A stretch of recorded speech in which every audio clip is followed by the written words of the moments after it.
와 진짜 건축에 오일머니를 쏟아부어서 지었구나. 그거에 비해서 스테디움은 너무 다가 돈을 많이 투자한 것 같아요.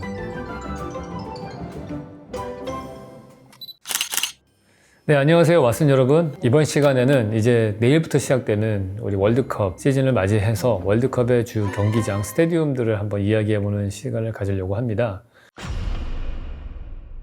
카타르에서 월드컵이 열린다고 했을 때 다들 뜨악했죠. 그 더운 지방에서 어떻게 축구를 할 수 있을 것이냐. 특히 되게 걱정을 많이 했고, 그래서 덕분에 11월 달에 이렇게 경기를 하는 거죠. 축구라는 게 정말 90분 동안 미친 듯이 뛰어야 되는 운동인데, 그러면서 땀을 한 3리터 정도로 흘린답니다. 그러니까 이게 더운 지방에서 했다가는 정말 큰일 나는 그러한 곳이 되는데, 그거를 어떻게 전 세계 최고 기량의 선수들이 모아놓고서 최고의 경기를 보여줄 수 있는 환경을 만들 것이냐가 되게 큰 관건이었죠. 그리고 8개의 경기장이 지어졌어요. 이 카타르라는 데는 워낙에 작은 나라이기 때문에 8개 경기장이 거의 다 붙어 있습니다. 그냥 서울 시내에 다 있다고 보는 수준일 것 같아요. 그래서 선수들 입장에서 봐서는 이동 시간이 되게 짧기 때문에 아주 편리하게 경기에만 집중할 수 있는 그런 환경이 되겠죠. 네, 카타르 경기장은 3가지 과제가 있었어요. 높은 온도와 습도입니다. 그러니까 보통 사막지대에는 온도는 높지만 습도는 낮은데, 카타르 지역은 이쪽 바다에서 불어오는 바람이 많아서 습도도 되게 높다고 그래요. 대기 환경도 좋지는 않죠. 미세먼지도 되게 많고요. 그다음에 인구도 적고, 인구가 적다는 문제는 뭐냐 하면은 경기장을 다 짓고 나서 월드컵 끝난 다음에 쓸 일이 별로 없다는 얘기거든요. 그래서 어떤 경기장은 해체해서 다른 용도로 쓰는 그런 것들도 나옵니다. 뒤에 제가 설명을 드리도록 하겠습니다. 그래서 크게 이제 월드컵 경기장을 만들 때 개념적으로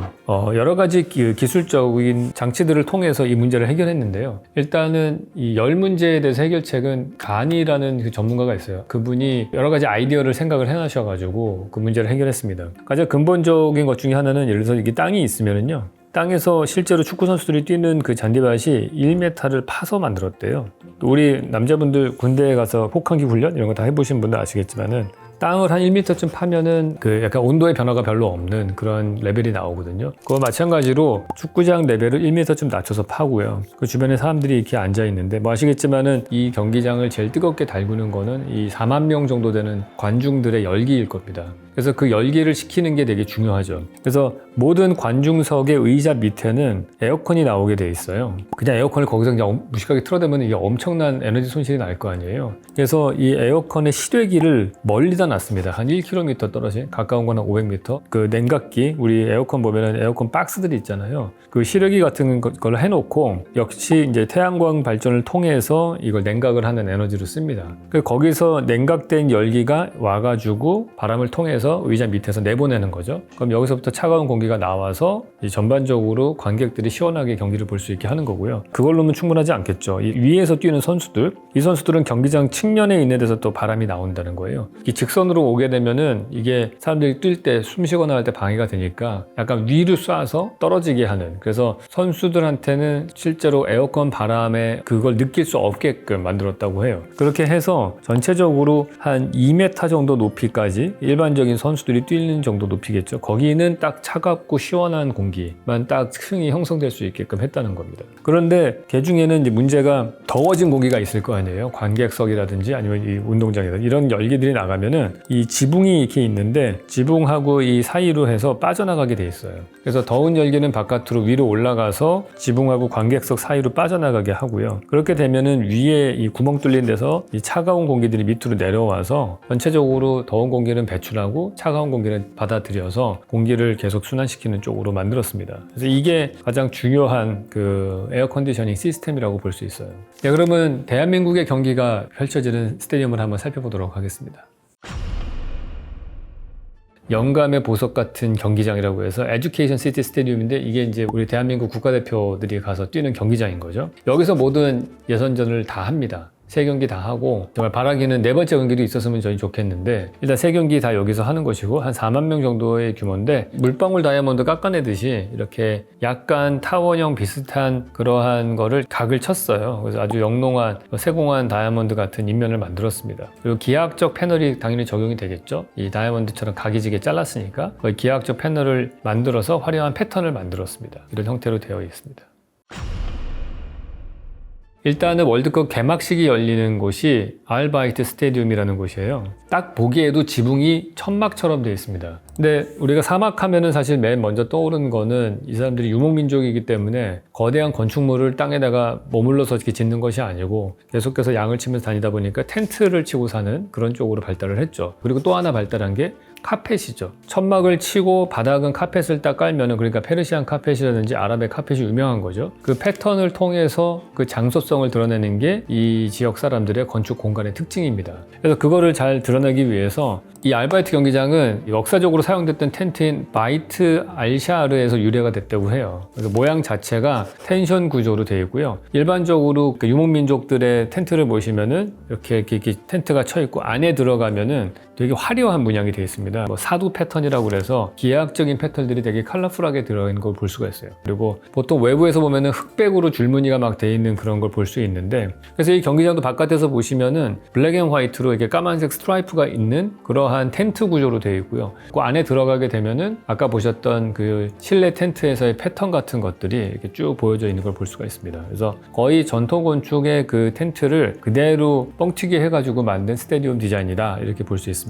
두 번째로 설명드릴 거가 루사일 스타디움이라는 건데, 이거는 아랍의 그릇을 흉내내서 만든 거예요. 8만 명 정도가 들어가는 엄청나게 큰 규모입니다. 전통 사발과 비슷한 모양입니다. 그래서 위에는 넓고 밑으로 이렇게 둥그런 모양으로 되어 있고 사발이죠. 뭐 사실은 모양은 이름 붙이기 나름인 것 같아요. 우리 상암동 경기장도 보면은 방패연 흉내내서 만들었다고 하잖아요. 위에 이 네모난 그 자체가 사실은 뭐 건축적으로 그렇게 뭐 훌륭한 컨셉을 잡는 방식은 아닙니다. 이렇게 뭐 아랍의 그릇이 왜 갑자기 경기장이 됐냐, 뜬금은 없긴 하죠. 근데 이제 물론 이분이 뭐 좋아서 한 건 아니겠죠. 그래서 건축주한테 자기 아이디어를 팔아야 되는 거니까 우리 아랍의 전통입니다, 이렇게 얘기를 했겠죠. 근데 밖에서 보면은 또 이게 막 완전히 막혀 있으면은 기후적으로 봤을 때도 완전히 밀폐된 공간이면 다 에어컨을 해야 되니까 약간 바람이 투과될 수 있는 그런 전통적인 전등에서 나오는 그런 걸 썼겠죠. 그래서 보시는 것처럼 이런 형태입니다. 하여튼 스타디움 컨셉 쓸 수 있는 거 다 나옵니다. 이제 그릇이었다가 이번엔 이제 보석이에요. 그리고 비슷하게 생겼는데 역시 제목은 좀 다른 사막의 모래 언덕을 닮은 경기장, 이렇게 나왔는데, 모래 언덕이 어떻게 보면은 사막 지형에서 볼 수 있는 가장 흔한 풍경이죠. 그런 것처럼 모래 언덕을 흉내내서 만들었다고 해요. 그래서 이 건물의 가장 큰 특징이라고 한다면은 약간 더블 스킨처럼 되어 있는 겁니다.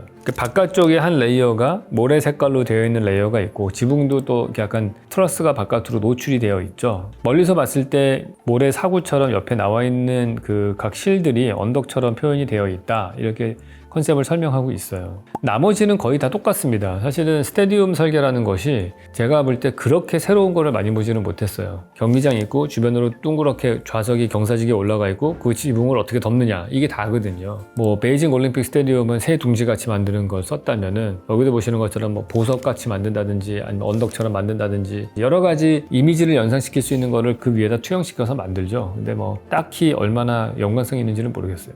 다음으로 설명드릴 거는 칼리파 인터내셔널 스테디움이라고 해서 이 두 개의 아치를 가지는 경기장입니다. 그래서 4만 명 정도가 들어가는 경기장인데 4강전이 여기서 치러진다고 해요.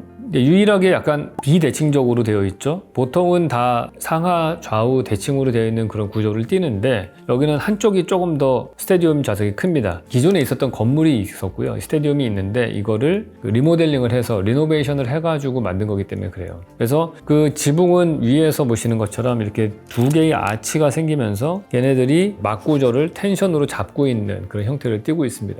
그 텐션 구조가 가장 중동 지방에 있었던 건축인 텐트 양식의 구조 방식이잖아요. 그래서 사실은 텐션 구조가 이 중동에서 만들어지는 경기장을 만들 때에는 좀 적합하게 어울리는 그런 구조가 아닌가 생각은 들어요. 이제 안쪽에서 보시면 이제 막구조기 때문에 약간 빛이 투과되는 그런 느낌이 나죠. 다음으로 보여드릴 거가 좀 이게 특이합니다. 스테디움 974라고 하는 건데 왜 974냐 하면은 이 컨테이너 974개를 쌓아가지고 만든 스테디움이에요. 경기가 끝난 다음에 이 8개의 스테디움이 다 필요하지는 않을 거 아니에요. 이 쿼타르라는 조그만 나라에서. 그러니까 경기 끝나고서 얘를 해체해서 다른 데 옮겨가지고 다른 용도로 쓸 수 있게 하자. 이게 이 건물의 가장 중요한 특징입니다.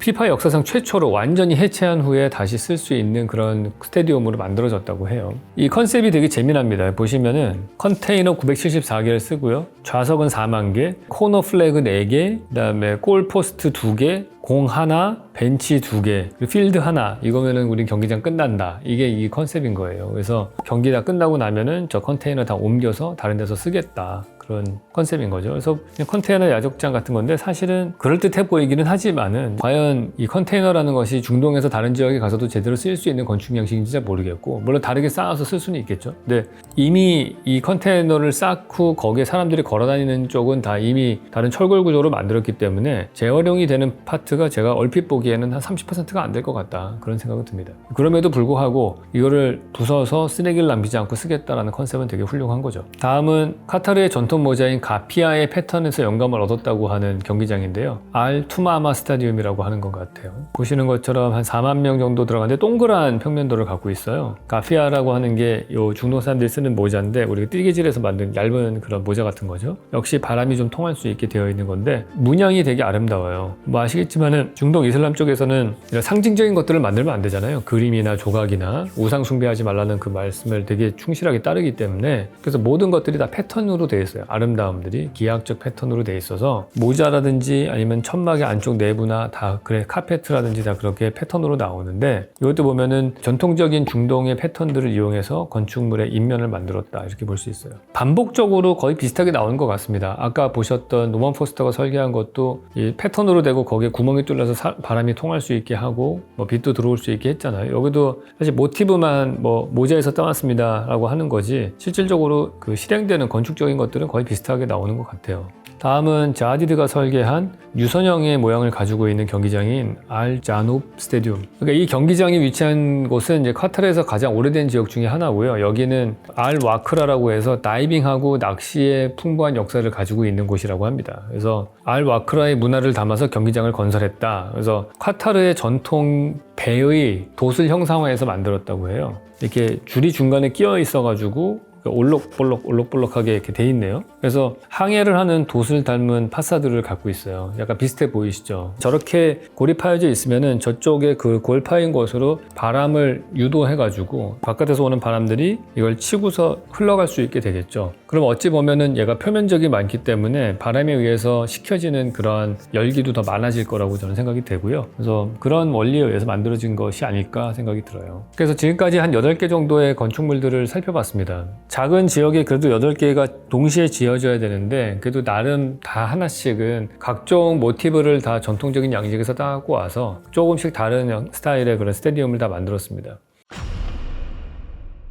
근데 사실 저는 이 경기장 보고서 그렇게 놀라운 퀄리티는 아니라는 생각을 했어요. 카타르에 지어지는 다른 건물들을 제가 본 바로는, 뭐 제가 본 건물 중에 진짜 인상 깊었던 게 그 데저트 로즈라는 작품하고 IMPA가 설계한 박물관이 하나 있거든요. 그거 보면은 와, 진짜 건축에 오일머니를 쏟아부어서 지었구나, 그런 느낌이 드는 건축물인데, 그거에 비해서 스테디움은 너무 설비에다가 돈을 많이 투자한 것 같아요. 그러니까 냉방 설비 같은 데다 돈을 너무 많이 투자를 해서, 웬만한 다른 스테디움은 사실 이런 거 하나도 없잖아요. 4만 명이 쓰는 경기장을 냉난방을 그렇게 하는 데가 어디 있겠어요. 근데 여기는 에어컨을 엄청나게 해는 설비가 거의 공사비의 상당 부분이 들어가서 그런지 건축물 자체로만 봤을 때는 그렇게 우아하는 느낌이 있는 건물은 아니었다. 그게 제 솔직한 생각입니다. 네.